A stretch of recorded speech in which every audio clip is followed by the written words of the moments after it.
అట్లు చేయుట చేత వాని తల మీద నిప్పులు కుప్పగా పోయుదువు. యెహోవా అందుకు నీకు ప్రతిఫలమిచ్చును. ఉత్తరపు గాలి వాన పుట్టించును. కొండెగాని నాలుక కోపదృష్టి కలిగించును.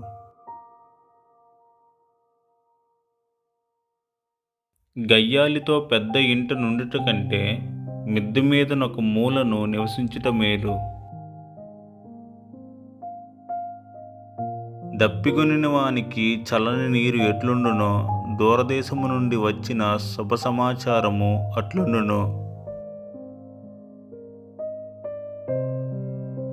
కలకలు చేయబడిన ఊటయు, చెడిపోయిన బుగ్గయు, నీతిమంతుడు దుష్టునికి లోబడుటయు సమానములు. తేనెనధికముగా త్రాగుట మంచిది కాదు. దుర్లభమైన సంగతి పరిశీలన చేయుట ఘనతకు కారణము.